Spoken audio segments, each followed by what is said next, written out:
Welcome back to another episode of Good Earners Reviewing the Sopranos. And here on Good Earners, we like to talk about family, finesse, and finances and feelings in the world of Tony Soprano, bringing you a new perspective, a fly perspective, and a black perspective.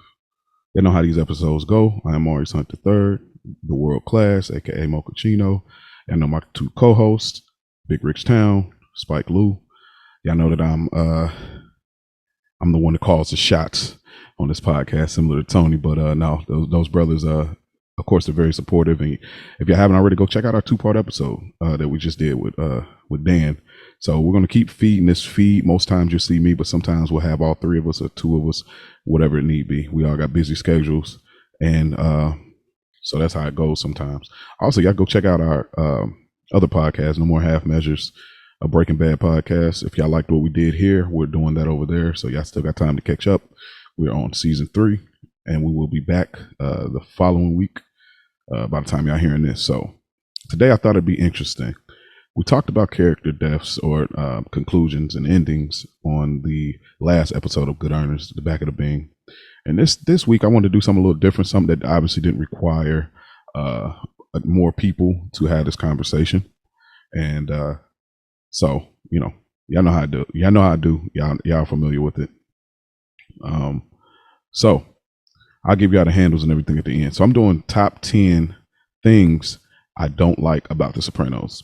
First off, y'all know this is my favorite show of all time, and I do think it is the greatest show of all time.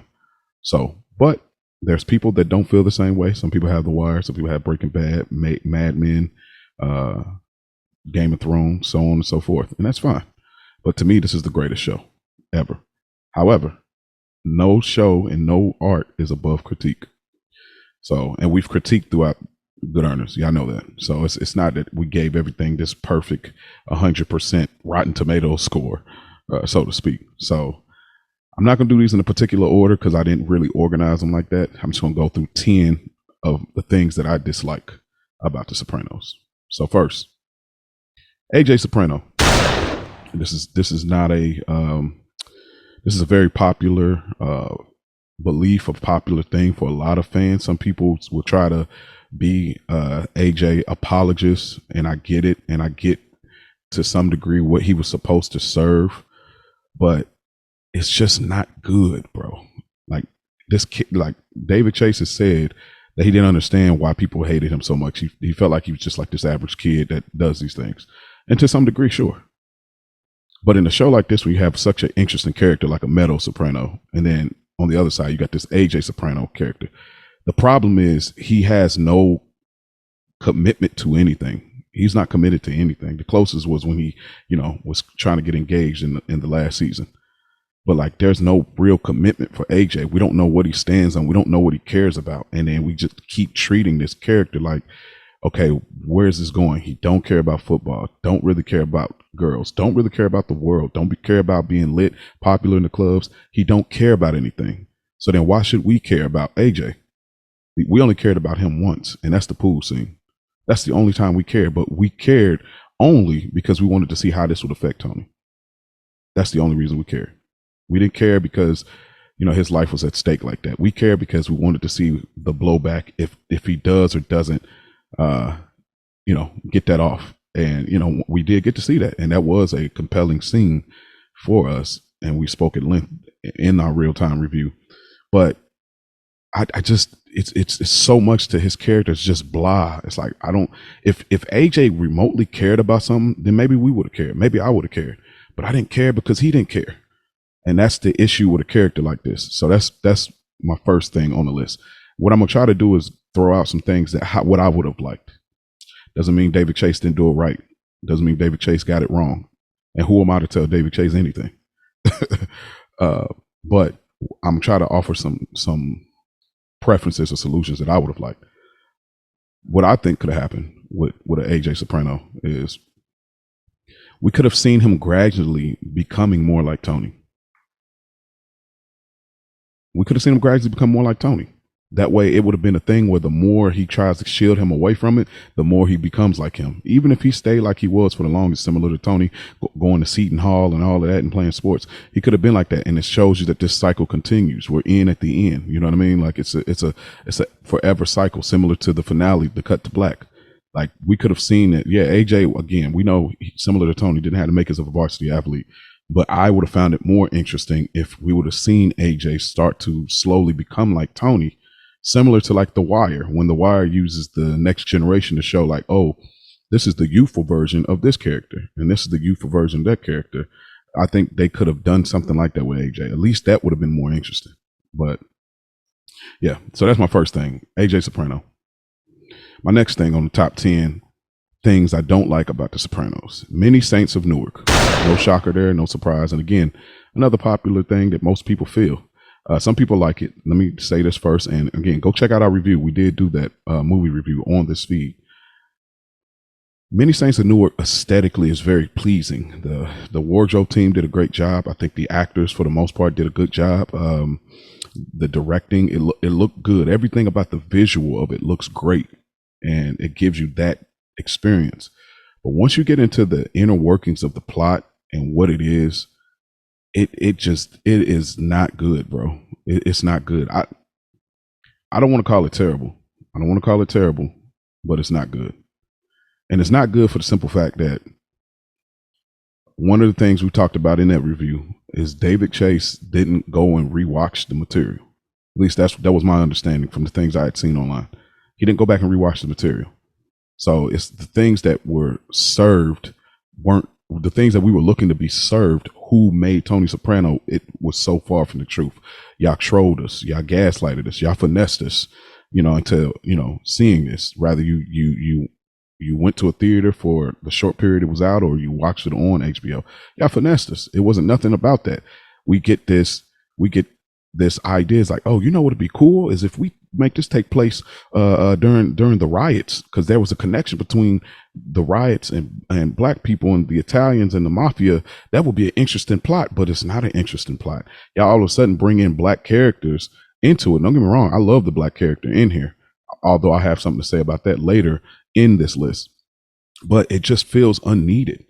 I don't really need him, and I didn't really care for him. And I mean that in the sense that we wanted to see how Tony became Tony. We wanted to see how these guys had been giving it up for so long. We wanted to see it, and we didn't get that. Instead, we got this whole riot thing, and then we get this Dickie Moltisanti toxic father-son relationship, toxic girlfriend relationship. Like, we just get this whole like kind of toxic love story that we don't really care about. So it's like a disservice to Tony Soprano and a disservice to Christopher. Like, I mean, we get a little bit of an idea. And then even Junior, like, I wanted to see Junior get active. It's just like, y'all just intended to make Junior this clown. I don't know. It just, that the movie didn't work. We didn't need it. A lot of people don't even count it as canon. Like, unfortunately, us on the Good Earner crew, we pick and choose like the canon of it. Like we utilize Junior's story as kind of canon, but all of the other stuff like the Tony, where's my Uncle Dickie and all, like, we don't really even. So that's my second thing that I dislike from The Sopranos. My third thing, Jackie Aprile dying so early, which again, I understand we're dropped into the world, not starting in the world. So I'm not confused at what the angle was. We're in at the end. That's the whole premise. That's the whole line that hovers over the series. And I love it because the lens of watching it works perfectly when you understand what's going on. However, Jackie Aprile was such a compelling character that I wish we would have had more of him. And I got a few other characters like that, but this one specifically, Jackie Aprile, like, we get him and we get a flashback later down the road in the series. And even then, I think it's Michael Rispoli, if I'm saying that correct. He's such a great actor. And he commands so much attention that when he's on screen, he to me compares very strongly with Tony Soprano. And I don't know if it's because he was Tony's boss or not, but he just has a strong presence similar to rest in peace, the late great James Gandolfini. And I wish we would have got more of that. Like, I wish this war between him and Junior, we would have got a lot more of that. Obviously, you know, he died of cancer and everything. But man, we would have loved to gotten more of that. And I get the whole thing is like the most gangster people in the series will die off the simplest things because that's the regularness of life, right? Understood. But his character was so good. Again, this is my personal dislike. It doesn't mean they got it wrong. None of this is saying they got it wrong. It's just my 10 things. So Jackie Aprile, being gone. I didn't even give a solution for my one before. So back Many Saints real quick. So what they could have done with Many Saints is he could have watched the series and then we could have gotten more of how much of a authoritative Paulie was back in the day. Paulie coming from the army or military background and seeing him, like you said, escape the Colombo Wars by the skin of his balls. We could have got some of that. We could have, got a little bit better storytelling of Dickie Moltisanti. We don't necessarily need the father part of it. We could have got a little more Tony scenes, period. If you're going to do that angle. So that's what I would have offered solution wise for that. Jackie Aprile, just let him run through season 1. He don't have to run through the whole series as much as I would have loved that. Just let him run through season 1. At least let him get down to like episode 8. I don't think get rid of him as early. So that was my third thing that I disliked about The Sopranos. My fourth thing I dislike about Sopranos, similar to that, is Mikey Palmice's death and Junior's lack of power. I kind of pieced them together. So I'm not mad at how Mikey died, and we talked about this obviously a little bit on the last part 1 and 2 episodes. But I think that Mikey Palmice was a strong character that I would have loved to see in season 2. I think he would have been interesting. Again, I know that they kind of brought in Richie Aprile to service this kind of Mikey character to Junior to some extent, and I got that. But I would have preferred having Mikey because Mikey had this interestingness about him. I know I used to joke about his voice and everything, but if y'all don't like my comments on Mikey, y'all can go take a mite off. But that, and then just the lack of Junior's power, like with that pilot episode, I believe, where we see Tony walk in on Junior, and Junior's with the old guys, and they're chopping it up. I don't know if they're eating cannolis or whatever they're doing in the middle of the day. But Junior hits him with a bar so crazy. Next time you come in here, make sure you come heavy. And Tony knew exactly what to mean. He said, "You don't mean that." He said, "Shit, think I don't." You know what I mean? So seeing that, knowing that Junior ain't bluffing. Junior is a force to be reckoned with, and he demands to be the boss of this family. He's feeling like it's his time, and he deserves that. But it was just so short lived. They just kept cutting Junior at the balls of like him having this lack of power. Even Phil Leotardo, they gave him some. Even though we know they kept doing that to Phil in some degree, but Phil still has some authoritative moments. Next time there won't be a next time. Shooting the phone book, we get those things. Even though Phil, we get these moments where his, he's getting dressed and he ain't got no pants on, and his wife wore the pants of the family. Like we get those moments of his name being Leotardo instead of Leonardo. We get those moments, but we also get those like power moves. We get Junior having power moves, like when they're going to war with Tony, and they killed the guy that's talking crazy, where he tells Mikey to go out there and whack him. But then he go out to whack him, then he can't even watch it. So it's like them getting rid of Mikey Palmice as this authoritative figure, and loving like him saying like, "Hey, Junior ain't honoring any old debts in any of the old ways. We ain't doing none of that." And then Junior's just lack of power, like through the series, like he never got the power he desired. And then the moment he got power, quotation mark power, he had dementia. He couldn't actually gather. So you mean to tell me it took for Junior not to know to actually go ahead and do the thing?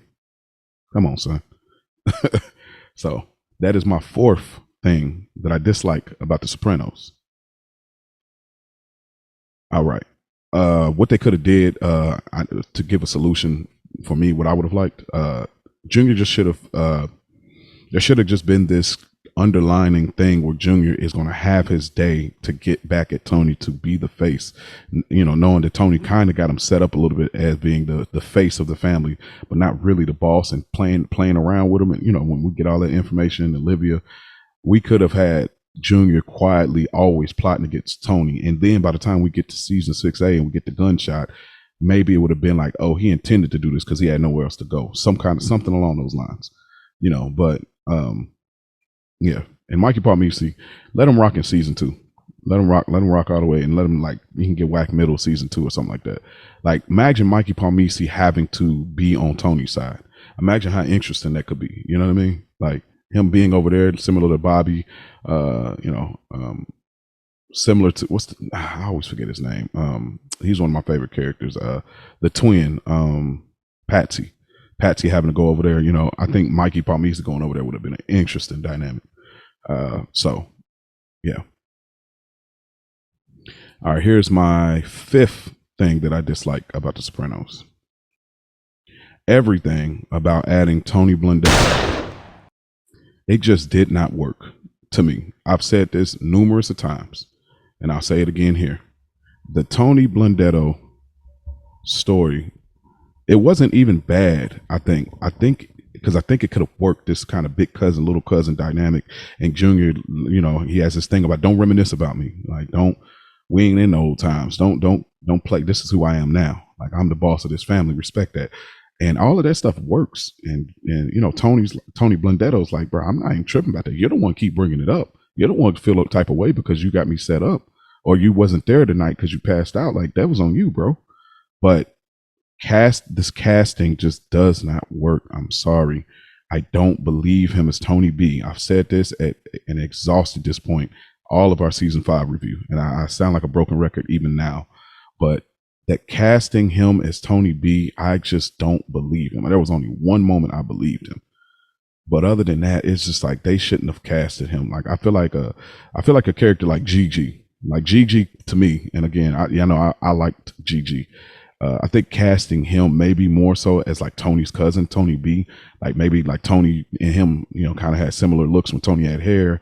We get a little more suave, cool, like he was the cool big cousin that Tony Soprano looked up to. I think a character that with that kind of aesthetic, that look, that would have worked better for me. I didn't like the casting for Tony B. Like he, and let me get the name, because I cannot do this without getting his name. Steve Buscemi.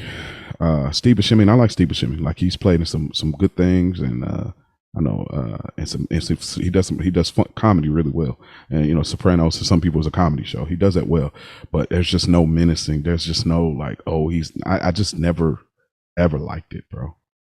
Like so, yeah, that's my 5th thing that I dislike. What they could have did for the Tony Blundetto character, they could have just recast it. Could have just casted somebody else. Like he had already been involved, I think, either with the writing or directing. I know he was a part of Pine Barrens. And like they could have kept him on and just bring him in for those type of episodes. But I just him playing Tony, nah, bro. Like, nope, don't work. It never works for me. Every time I watch season 5, that's the part I dislike. I don't look forward to. So, let's see, 1, 2, 3, 4, 5. Okay, yep. My 6th thing that I dislike about The Sopranos. I've said it before, and this is a black thing, so y'all just gotta get over it. But it's the casting. They cast not all of them, but majority of the black actresses that they cast on the show, they're just really unattractive people. And I get that's not a big deal in a show like this, because that's not even the point. But it's just like, who are these people? Like, there's a scene where Junior, he's losing his memory, and he's walking on the street, and we see this black woman that obviously is on drugs, and she has this wild, crazy hair. It's like, bro, who is this? We see the guy that's I don't know if he's a politician working with Zellman. The guy has my namesake Maurice. This guy's just like got a real different kind of look to him. Season 1, hit is a hit, and shout out to my man Bokeem Woodbine. But like y'all, like like the people y'all keep getting for these characters, like, can somebody have some like flyness? Can they be a looker? You know what I mean? Even Meadows' boyfriend, Noah, like, not to say he's like not a nice looking guy or whatever, but it's just like, if y'all gonna have her go out and like date in that realm, like, have somebody that's like, oh, I can see why she like him too. Like, it's just so many, the list goes on and on. The cop that pulled up Tony over, Charles Dutton, she's pretty average looking or whatever. I think probably like the Reverend and his father is probably like the most like kind of regular looking, had a kind of regular aesthetic. And I know, again, this is definitely personal, because I know other people watching, they're not looking at that, and I get it. Yeah, it may be a shallow take, and I don't care. Like that's my that's my opinion. You know what I'm saying? Like I just didn't like that about the show. And even I'll throw in a little bit too, like just some of the characteristics of how black people are in this show, as far as like not so much the racial stuff, because I ain't bothered by the like racism in this show, because they're racist to everybody, even their own. So that doesn't bother us. Yeah, we've talked about that. So this is not like a racial take in that sense, but more in the sense of just like, this is not what we do. Like when you have black people, this is some certain behaviors, like in the hospital and stuff like that. Tony Soprano, original gangster, whatever. Like it's just some stuff we just don't do. Like, oh man, shoot, oh, I'm gonna pay Bobby Bacala, shoot me in the ass. Like we just don't do. I get the funny, I get the humor, but we just don't do stuff like this. And I'd say we do things one way, but it's just too far beyond belief for me being a black man and this being a Soprano podcast with a black perspective. So that's my sixth thing that I dislike. What they could have done better. I mean, just cast some people that don't look so wild sometimes. Like, and that's just my opinion. But I mean, more so, I'm being funny with the looks thing, but the actual get a like a black writer in the room. You know what I mean? Get a black writer, a consultant in the room to like really, give you the information on like, this is how we move in our behaviors, and this is how we would act in this scenario. So, all right, moving on to my seventh thing that I dislike about The Sopranos. The episodes where they try to touch on things that all of a sudden they wanted us to care about because they always care. Now, y'all know the biggest and most obvious episode of them all, Christopher. This is the Christopher Columbus episode, and it's supposed to be kind of funny. It's supposed to be kind of this, kind of that, like about all of them, their different take on it, and all of a sudden, and it makes sense now, I believe. So Silvio is the one that's like really driving and leading the force about, Christopher Columbus Day, the connection with, Italian history and all of that.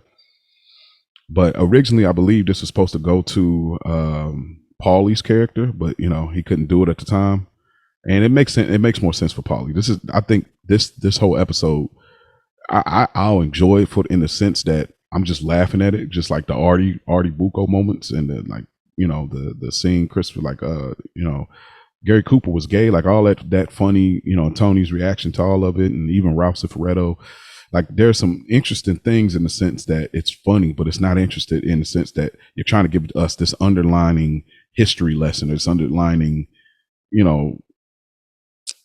belief thing that we're supposed to care about what they care about, but we don't get that these guys care about things that much until you come out of nowhere with it. So it's like that. A hit is a hit, which y'all know me. I'm on an island by myself. I don't hate this episode like everybody else. I like it. I like what it could have been. Y'all go back and listen to our episode when we talked about it. But the part that I don't like that they tried to like bring into it was like, there's this thing where Hesh loves black women, but he's okay with finessing black men or taking advantage of black men. And obviously the music industry and him being Jewish and all of that stuff. Y'all know how that goes, that history, whatever. Can't rewrite history. But it's like they're trying to do this thing where I feel like they're trying to make us care about Hesh. Like, oh, he's this nice guy. It's this cool guy. Like he tried to do his best to make sure the black people got their royalties, the artists back in the day, and everybody was doing it and all that type of thing. And, and he gets Tony involved, and it's just this whole thing. Like it's season 1, so they're still like establishing identity. But even later in the season, like seeing him with the black woman and all that, just like, oh, he cares. Like, no, he doesn't care. And it's like, y'all want us to care about Hesh all of a sudden, even in season 1. So it's like an episode like that. It lasted like an employee of the month. And I promise you, y'all don't come for me crazy. But if y'all want to, Goodearnerpod@gmail.com. We'll leave a comment here. That's fine. I'm not the expert. I'm just giving my opinion. Employee of the month, I get the necessity of what they were trying to do, because I think this is definitely around the time. It's like this and University, I think like back to back, or at least within the 3 episode run, where we're getting the side of the women in the world of the Soprano family, and we're seeing the difficulties that they face and challenges to the extent of abuse that Melfi gets just for being, not even being Tony's therapist, but just being a woman that happened to having a criminal on the loose that did what he did to her. And again, it's just a sad thing. It's just a sad story. It's a difficult one to walk away from. It was a difficult one to discuss and talk about, which I imagine for many of our Soprano podcast family out there, it is for everybody. But y'all doing this thing where y'all trying to make us care about. It's just sometimes the way they handle the Melfi character. It's like y'all want us to care, but then don't care. Kind of feels like with this, it's like, okay, she does this, and we're supposed to be like, oh, she's so brave, she's so strong. The strength on her to keep her professionalism at the highest level, even when she's bruised, even when she's been abused, even when she could call Tony on him, and we get the scene with her and Ellie, and she's like, there's nothing more than I could put in the call, but and nothing comes from it, and then we just left there, and I don't even know if we really revisit that. So it's like, what were we supposed to care about with this? You know what I mean? What were we supposed to care about? Like, even if it was brought up later, like, you know how Carmela brings up after the fact when Furio's gone. After the fact, I think she brings it up in Whitecaps where she says, I used to dream about Furio. So it's like, oh, okay, we get to double back. Now she's bringing it up. Like, even if we got a later season 6, a season 6 B part where she's like, you know what? When I told you this, it could have been. Again, they don't owe us that because that's the mystique in The Sopranos. I'm just throwing something out there. I don't know. It just feels like y'all wanted us to care more, and this is going to be something to keep a track on, to keep an eye on, and nothing comes from it. We see the good employee of the month sign, and then we leave it at that. And it's kind of like, what are we supposed to get from this? That Melfi's a strong female presence in the show, which she is, and we always looked at her that way. We never not looked at Melfi as a strong woman in the series. So it's to go to this length to have her character go through this. And again, this is not being insensitive to people that are abuse victims. So this is not that conversation, because a lot of us have some things.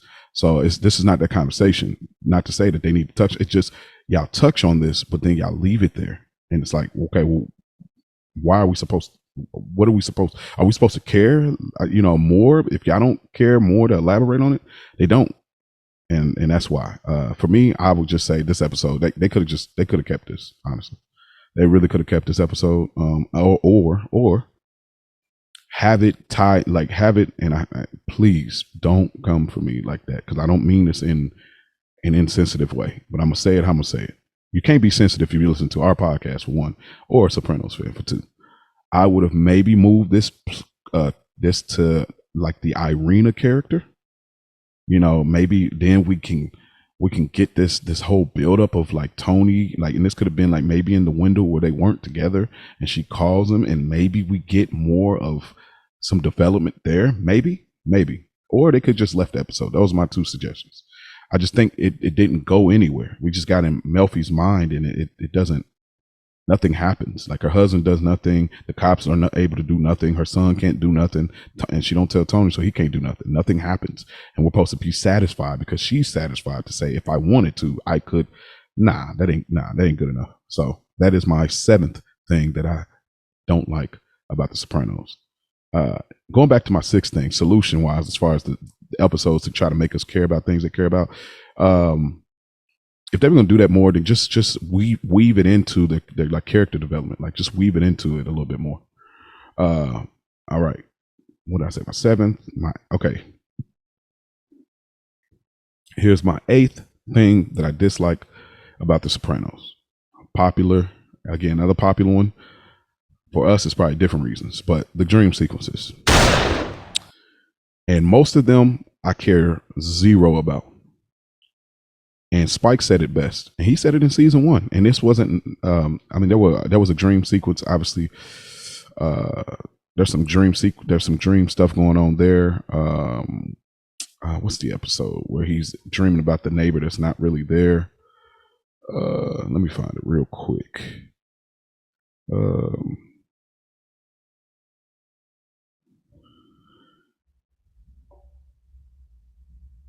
And that episode is, because that's not, I don't think, no, I think the other one is season 2 when they bring back another, because, well, while I'm looking that up, so even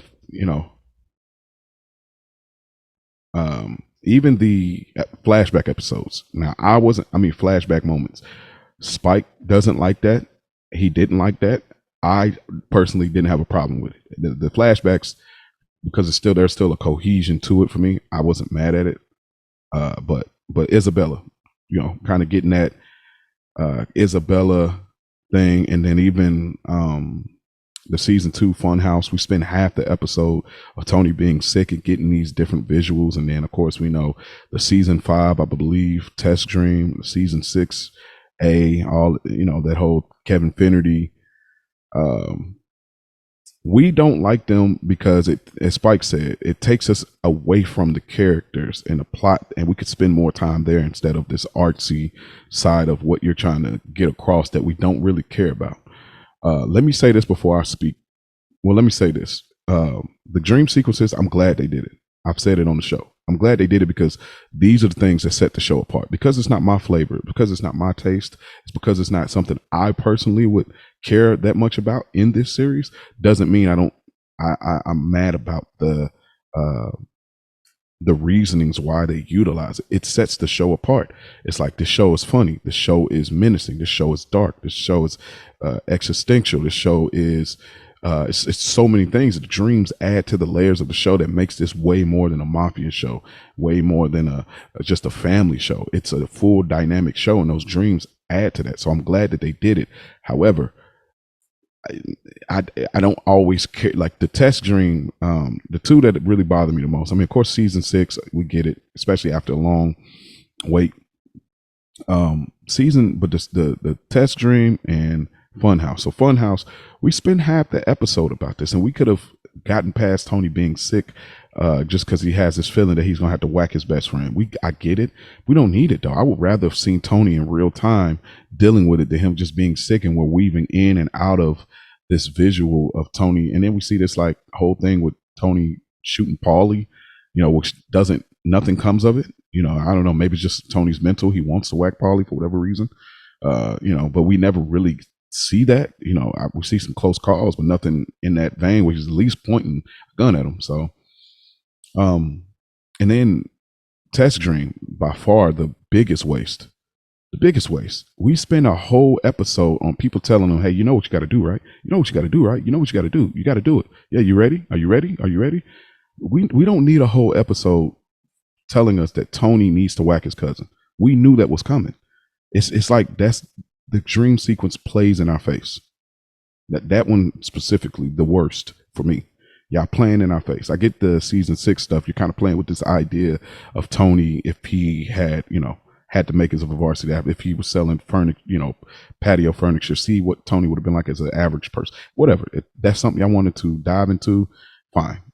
But Test Dream, you're playing in our face, and it bothered me so much. The solution that I would have had for this is just like I like the dream, and I think it was in Test Dream, but like the coach Molinari, I think that was his name. If I'm wrong, correct me. That's fine. I'm just going off memory here. But seeing him go through the hallway and talking to the coach, and the coach like getting on Tony, and Tony like pointing the gun, but the gun is melting and his teeth is falling out and he's bleeding, and all of that was good. Like, give me more of that stuff. Like, go back to like these moments of Tony, like having these moments that kind of made him who he is. That's what I would have had. Because the dreams, I don't need a whole dream sequence telling us that it's just filler. You got to whack Tony Blundetto, then just set up more meetings and conversations between them two, or flashbacks of them as a kid to see like what it was like, so that we see how hard it is for Tony to whack him.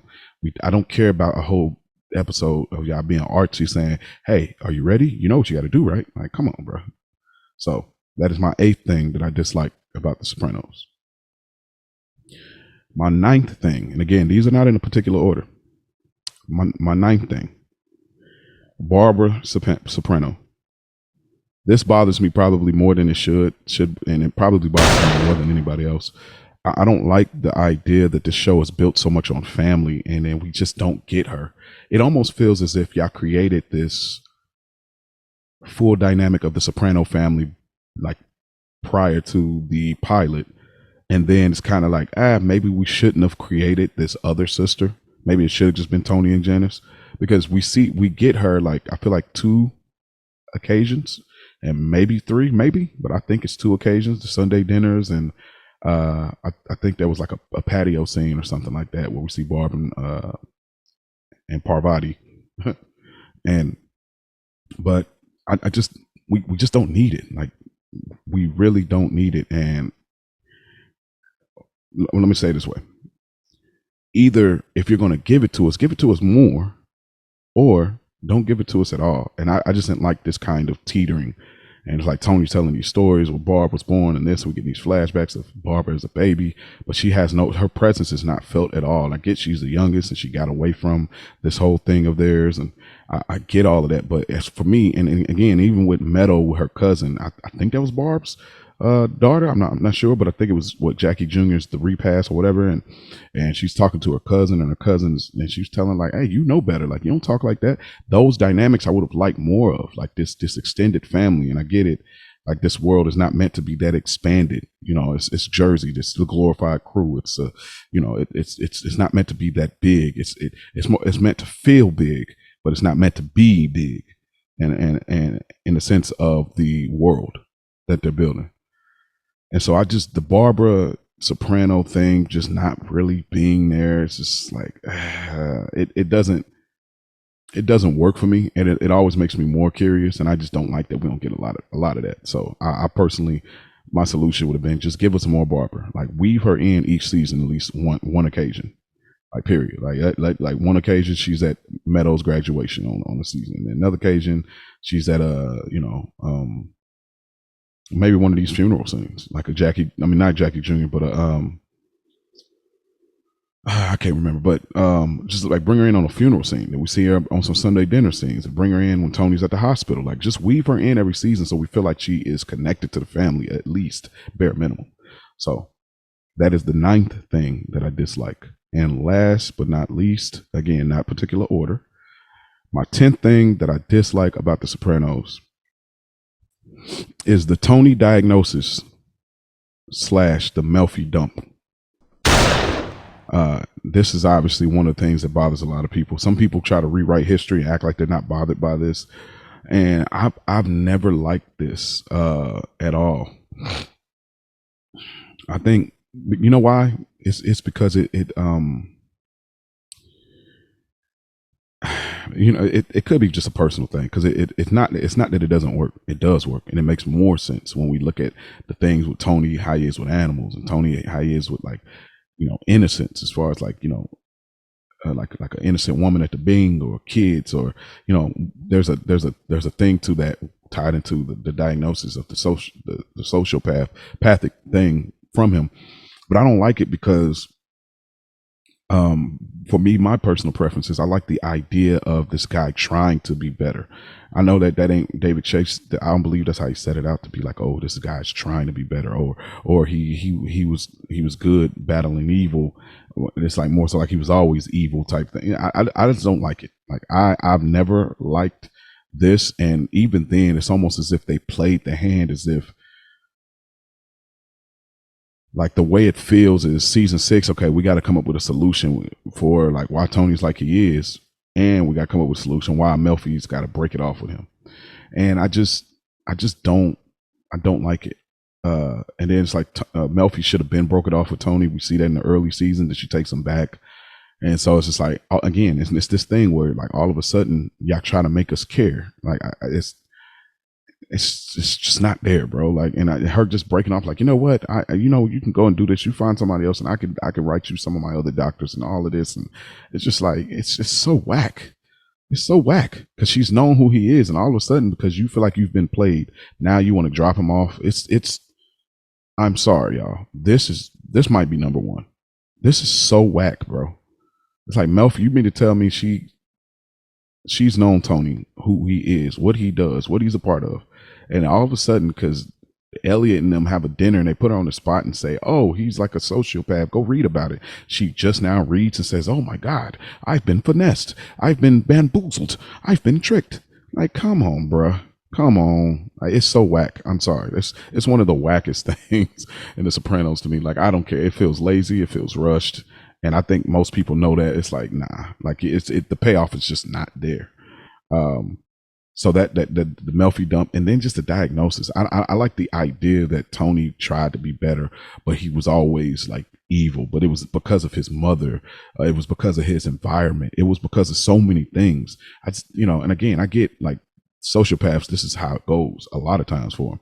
But I just don't. I've never liked this. Like when we get this, like, oh, Tony was just always. Then it's like now upon the rewatch, okay, you're gonna watch it, looking at it from that lens. But then it's like, okay, now I can't buy into him trying to get better. I can't buy into him changing.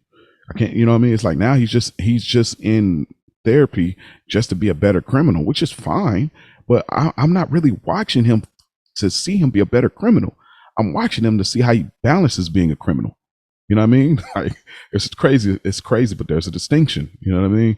And those who know, you know what I mean. So I never liked this diagnosis thing. And to be honest, in my mind, I don't count it as canon. It is canon, but I don't like. I just won't even watch it with the lens. I mean, we see moments like cold cuts. Well, that's why you're like, oh, this is the diagnosis. You know, you see moments like that. You see moments like, I don't know if it was chasing it with Hesh, and Hesh turns over, his woman is out of there. We see moments like Heidi and Kennedy and Heidi. We see these moments like that, and you're like, okay, it's the diagnosis. But for the most part, I've always liked the idea that Tony's a logical thinker, and he always thinks he's selfish. He thinks best for him. I've never liked the diagnosis driving Tony, because to me, a diagnosis does make people complex, which is why murder podcasts or when people trying to see who done it, like investigative podcasts and stuff like that, why they're so strong, because of complexity. But for me, it takes away from the complexity of Tony. To me, like I don't think it kind of concludes Tony's complexity, and versus like leaving it open. I would have liked it to stayed open. Just because, and then you'll watch him like, man, why is Tony like that? And every time you watch, is it his mother? Nah, it can't be. Is it his father?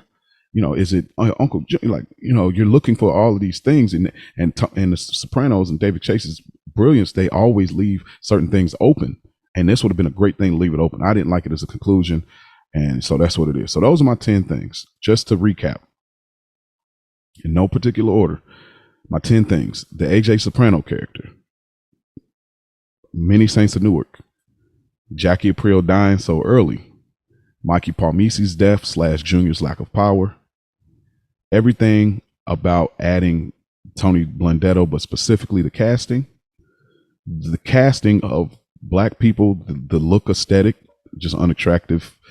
The episodes where they wanted to make us care about things, particularly like Christopher, a hit is a hit, employee of the month, the dream sequences, Barbara Soprano lack of presence through the show, and Tony's diagnosis / Melfi dumping him off. Those are the 10 things I dislike. Sure, there's more things I could have done honorable mentions, but I ain't gonna be too much about my favorite show of all time. But just so y'all can see that there is no bias. There is bias. There's bias for everybody, but the bias doesn't take away some of the things that are not so great, or some things that I just don't like as much. So this is not hate. I don't hate anything about The Sopranos. I do dislike these things. So that's my 10. So y'all can sit in y'all 10. Y'all can leave a comment on YouTube here. Y'all can also email us goodearnerpod@gmail.com, or you can hit us up on Instagram, DM us goodearnerpod_Sopranos. So that is our episode. Hopefully this got y'all through y'all Monday. Hopefully this is some content y'all can hang on to and take something from, and hit me up. I love to respond back. We can have some conversation. Who knows? It could be the next guest, and we could talk more episodes, or we could talk more themes and concepts. I'm always open to it. So y'all have the handle. You have everything y'all need. Thank y'all for tuning in, and remember, don't forget about it.